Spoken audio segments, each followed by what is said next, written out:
Hello, hello, my friends. Welcome to the Purpose Show podcast.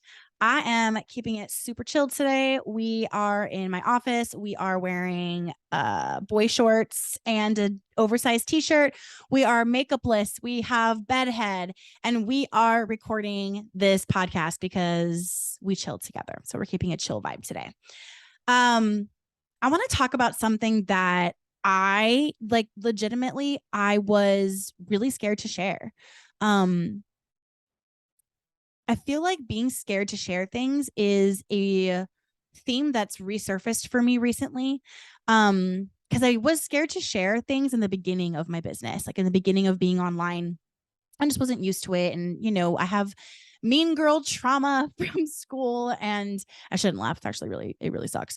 But anyway, I, was scared. And then I just got really, really not scared. And I had this really healthy, vibrant energy where I would just share things and feel really good. And yeah, I just felt really good. And then lots of different things happened and I just got scared again. And this is one of those things. And I was FaceTiming my friend Lauren, and just telling her like I had this big breakthrough and I'm in this process with myself and I'm just really scared to share it, even though it would be such great content. And she was like, well, why are you scared to share it? And I was just talking about like shame, like I feel ashamed. And she let me finish, and then she was just like, I think you need to lean in to that shame. I think the shame is something that everybody understands, and that's the content. So she's right. And I sat with that this morning and I was like, F it. We're doing it. I'm sharing. Here we go. So I'm recording this episode straight out of that realization and conversation. So probably going to be doing a lot of external processing, which is the main purpose for my podcast anyway. So here we go. I want to talk about the shame of home and the shame of clutter. Recently, I'm just going to start by telling like my current story, and then we'll dive into like the behind the scenes and like the inner work of all of this. Recently, and when I say recently, I would say ever since the home renovation in Greenville. So if you guys don't know, Brian and I are born and raised in Southern California. We lived there pretty much our whole life, all of our childhoods, all of our adult life. And then we wanted to try the East Coast. We had a lot of friends over there in Greenville, South Carolina. We were there visiting one day. We would go and visit pretty much once a quarter. And one time we were there and we just like found this beautiful house on this mountain, on Paris Mountain in Greenville. It's a very desirable area and not a lot of homes go for sale there. It was for sale. We found it. It just felt like it was working out. And we were like, we're just going to buy this house. It's going to be our first home purchase, and we're going to buy it and we're going to renovate it. And then maybe you will live in it, maybe not. So basically, when it was time to renovate the home, it sat there for about a year, just empty. And then when it was time to renovate the home, we were like, okay, we're just going to go ahead and move because our San Diego home, basically the landlords had some kind of like life crisis and they needed to move back into it. And so we let them break our lease a couple months early, and we couldn't find another home. Like we were really, really looking, and we were like ready to put money down and find something or just continue to lease, and nothing was working out. It just felt like all the doors were, metaphorically closing. So we were like, F it. Let's just go live in the Greenville house. Let's be spontaneous. Let's try the East Coast and go live in, well, it's not really the coast, but it's the east side of the country. Let's go live in the house and renovate it. It'll be super fun. And what great timing while you're launching a book, Allie. Super smart. So anyway, we went over there and did that. And after we renovated that house, like it was crazy. The whole process was crazy. I've never really talked about that. Maybe that's another episode. But it was so crazy to launch my first book, be renovating a house, homeschooling the kids, we moved to another part of the country that we did not like. Like it was not positive for us. And it was less about the area and just more that it was not a good fit for us. But hey, like we are the kind of people that have to try something before we know if it's right for us or not. And we did. And so we knew right away, we're like, yeah, we're going to renovate this house. We're going to flip it and make money off of it. And then we're going to like move somewhere else. And we kind of already had thought about Arizona. But anyway, all that to say that time of our life, like really messed with the idea of home for me personally. Everything was a mess. Walls were being torn down. Wallpaper would be going up on the wall opposite of a wall that was getting torn down. There was boxes and boxes and boxes of our things like everywhere. I would go through like times where I would have to, like, I was doing like a PR tour for my book. So I would like need a certain outfit or a certain type of vibe. Like when you go on television, the producer will tell you like, don't wear this, wear something like this. This person's wearing this, so you need to wear navy so you don't match her, but you also have to wear solids and you can't wear white or black for this, for us, for our show. So you need to wear this, no florals, no this. Oh, you have a sleeve, then you need to like wear this so that it complements that and doesn't make the camera weird. Like it is a lot. So there will be like so many times that I would need to like have a certain outfit and I couldn't find it because my things were in boxes and bins. So I would just go buy something for the show and then have that outfit. And I never decluttered because I was launching a book.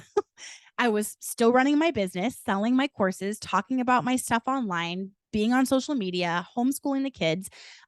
We actually sent the kids to school for a little bit there because it was so crazy. We needed something to give. And there was a very unsafe situation where we had to pull them out again. Like our life was in total turmoil that entire time. And clutter was stacking, stacking, stacking. And our home, our things, not clutter, but our things were a mess. Like we couldn't find what we needed. It was just a disaster. Basically, before we moved to Greenville, we were already kind of talking about, getting unmarried and our relationship shifting from husband and wife to co-parents and good friends and being single, not being married anymore. And basically in that house, in that situation, we like really made the decision. We actually officially made the decision when we were on a trip to California on vacation with family. But we were really talking about that. And so all of this is going on, like all of this. So home was under attack for me personally.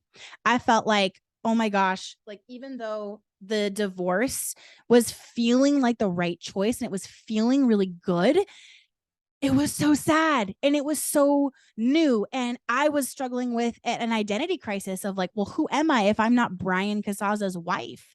Who am I if I'm not married? Who am I in my community? People are going to think that something was wrong or Brian did something or I did something, or they're going to make all these assumptions. And what does that mean about me? Like I was going through a crisis. And your relationship, especially like a marriage, when you have kids, like that's your family, that's your home, really. Home is where they are. So my home on a metaphorical and energetic and emotional level was getting screwed with. Like I felt very my home base in terms of family was getting like changed, and that was affecting me.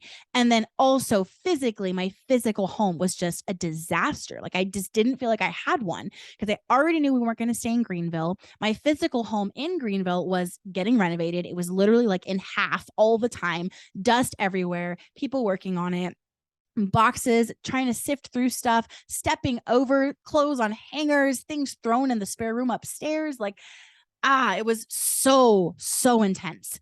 And then I basically like we left, we went for a very long trip to California, and the kids and Brian would stay in an Airbnb, and I was kind of driving and going back and forth to different parts of California because I was starting to promote my kids' book at that point and doing PR for that. And so yeah, and that I was like, well, now I don't even live anywhere. All my stuff is in Greenville and storage, and it's a mess. And I was buying more things in California because I didn't have, we stayed out there way longer than we thought. And it was cheaper to just get things when we needed them, like at the store, like buy clothes and stuff, than it was to like have stuff sent from Greenville. It was so fun in so many ways, like being on vacation like that. Huge blessing. Of course, like the ability to go and buy new things when you need them. Huge blessing. I'm so grateful. And also, it was causing like a pile up, like a stressful pile up. I was navigating the divorce. Me and Brian had officially made the decision and we were keeping it private, but talking to family about it, talking to each other, talking to the kids, navigating this big shift. So again, still my emotional home was in turmoil. And then also like I didn't have a physical home.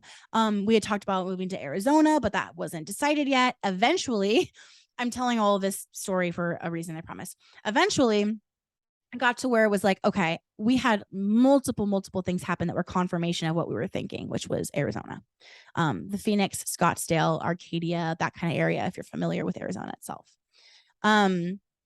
And so what needed to happen was basically Brian and I decided the best thing to do was that he would go back to Greenville. He would wrap up the home renovations, handle everything getting packed, and I would come out here to Arizona and find where we were going to live. The kids would be with him in Greenville for a couple weeks. I would come out here and handle this. Once I had our home base, I would fly back to Greenville, get the kids and some of our things, fly back, get settled into our new home, and then Brian would deal with the pod and all the packing stuff, and then road trip the car out. One of our cars, the other one got shipped. The other car road trip with the car and Phoebe out here to Arizona and move into the place that I found him. So we're going to have separate places, and I was supposed to find them both. So we did all of that. We did it. It was very smooth, worked perfectly, but it was just a lot. So again, I'm still like, oh shoot, now Arizona's weather is different. It's super hot. I got to buy different bathing suits because ours are in Greenville. And oh shoot, now we need more shorts than ever. We need more tank tops. You can't even wear a t-shirt out here. It's too hot because it was like the end of spring and early summer. Oh my gosh, now I'm like I got asked out on a date and I want to go. I don't have any date clothes. What do you wear on a date? Oh my God, I got to go buy more things. Like there was just this year and a half cycle of things coming in and no things going out, and home, the energy of home being in total freaking turmoil.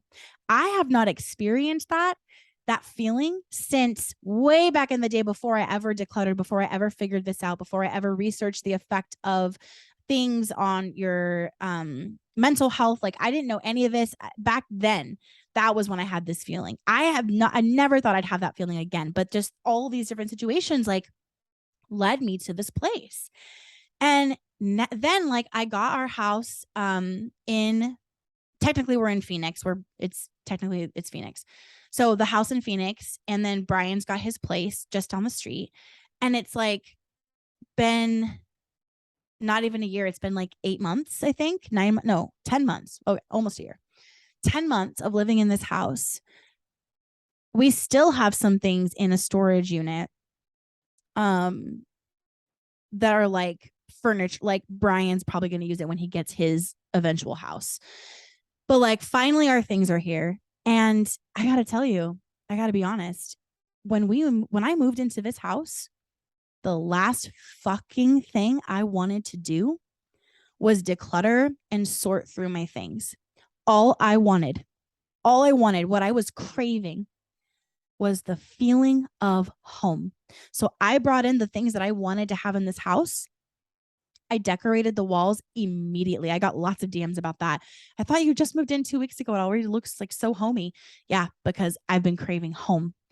I needed to feel like this is my space. I get to do what I want with it because I'm by myself now. It's just I'm me and the kids that live here, newly divorced, like going through all of that, giving myself the emotional safety feeling of home, and then physically giving myself home. Providing this beautiful home for myself and my kids felt so good. I did not want to deal with all of the repercussions of renovating the house, having to buy more things, not being able to find our stuff, the storage, the switching, the California trip, the moving to Arizona, the stuff being everywhere. So everything just kind of sat. It sat in boxes, it sat in bins, and then like slowly over time, I would like go and get a bin of things and like take the clothes out and hang them in my closet and like declutter a few things and they keep everything else and like whatever. And basically, I just didn't want to deal. Like when you go through all of that, you just don't want to deal. I also at the same time was going through a really big metamorphosis in terms of my business and my message and my purpose. And so I just honestly didn't want to look at decluttering, talk about decluttering. I didn't want to declutter because it reminded me of how stuck I was in my business. I just felt like, no, I'm done. I'll deal with it later. Right now, I need normalcy. I need home. I need to feel like everything is good. I don't need to be sorting through the mess of the move to Greenville and the California trip and all of that. Like that put me through so much. I do not want to deal with it. Yeah. So basically, I have been living in this place where there's clutter. I feel like I have way too much stuff, way too many clothes, way too many shoes. The kids have way too many clothes and nothing is like right. Like it's like there's zero intention to it. Um Everything else is pretty much normal. Like my office is cluttered and needs to just be cleaned up and reorganized, but the kitchen and everything is like, all that is just pretty normal. We just live the way we live with that. But like my things and the kids' things has just gotten like out of control. And it's so weird because not only did I never think that that could happen, I then also didn't expect to be going through the renovation and the moves and all that stuff that I just told you. But I realized, like, this is one of the things I realized right after I got back from my trip to Miami last week that I was FaceTiming my friend Lauren about. I realized that I have been living in misalignment from my message. I have been living in a way that I know from studying this stuff and teaching this stuff. And like my Google alerts are always on for new research about clutter and new research studies that are being done. And I am on this stuff. I love it. I believe in it. I've seen the effects of it in my life and in friends' lives and in my clients' lives and my student community everywhere. I know it. I love it. But I have personally, with the sense of home that I have lacked for the last like 2 years at this point, almost 3 years with the move to Greenville and everything, that has put me so out of whack and put me in such misalignment with what I believe, what I know, and what I teach online. So because I knew secretly in my subconscious mind, like I know I'm living in misalignment with what I'm talking about, it started to affect my business because I'm not a fraud. I'm not an imposter. I am wholly, truly authentic always. If I'm not, I get physically sick and have to right the wrong. It's just my personality. So when I was like, kind of like ignoring it, suppressing it, I'll deal with that later. I just want to feel normal. I just want to feel at home.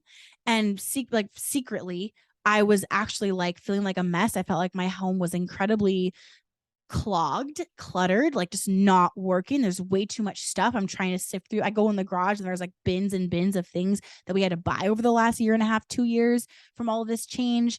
All the different like pieces of decor for the Greenville house that we ended up like the buyer didn't want it. So we have that, like just shit everywhere. And the sense of like emotional, like my emotional home, that energy has shifted with the divorce and everything, like all of that. I just felt so much shame around home. And what I teach a lot of things, but it starts at home, right?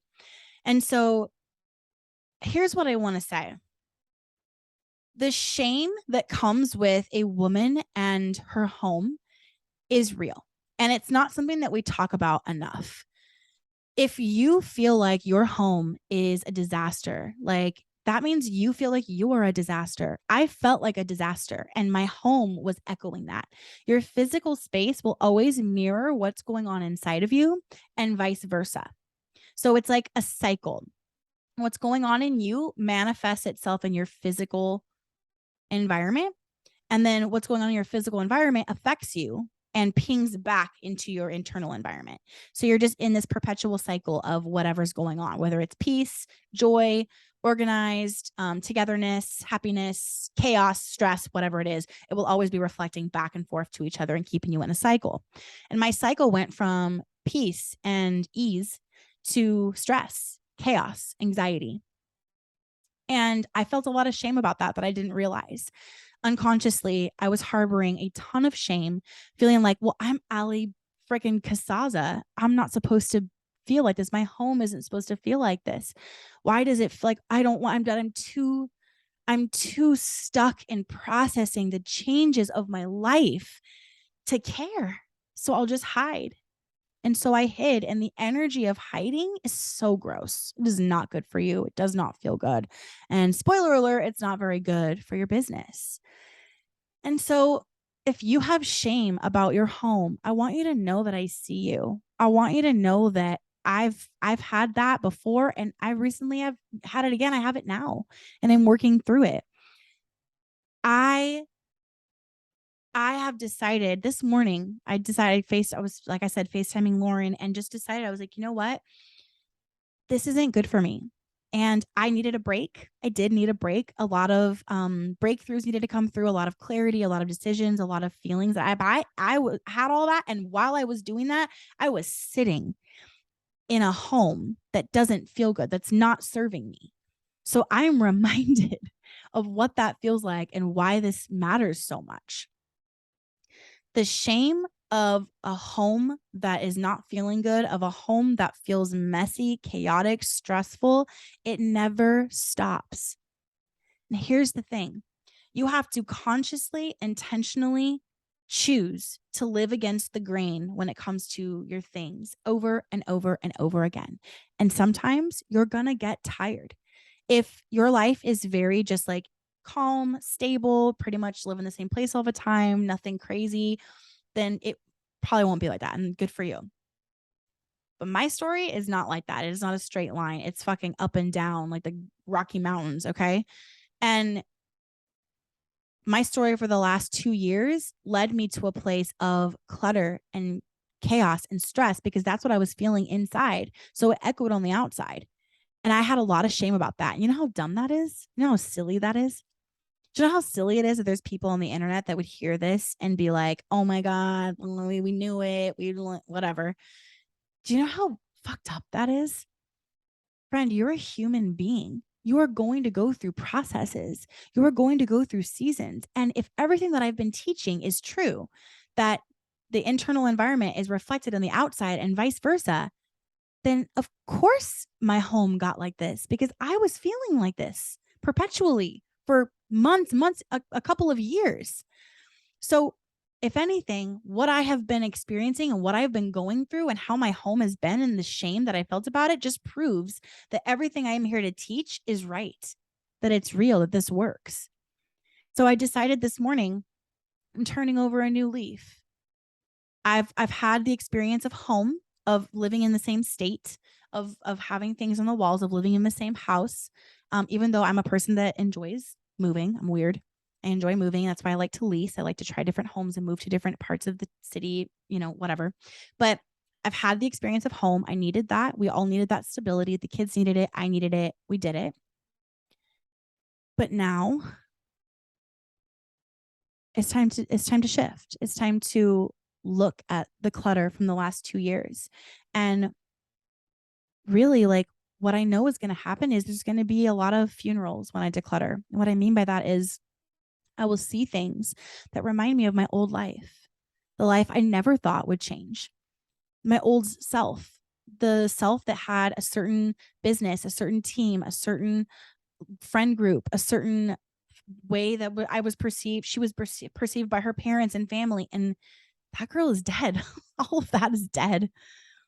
And I will have to declutter things that bring that up. So it's going to be time to bury old versions of myself and old versions of my life. And that's really hard. That's emotional. But that's why decluttering is never about clutter. It's about so much else. And it's very therapeutic and very emotional. It is time to have those funerals. It is time to mourn those losses. It is time to mourn and bury those old versions of Allie and old versions of Allie's life. So that's what I'm going to be doing for the next month. May for me is all about decluttering. So anyway, thank you for holding space for my vulnerability. Thank you for listening. And listen, if any of this resonates, please let me know. Share this episode, tag me, reach out, DM me, let me know. You are not alone. The shame that surrounds women when it comes to their home is so heavy and needs to be more publicly discussed. And who better to do that than me, someone that really has something to lose by sharing, because home is my business. And I'm tired of living out of alignment. It's time to get back. It's time to get right.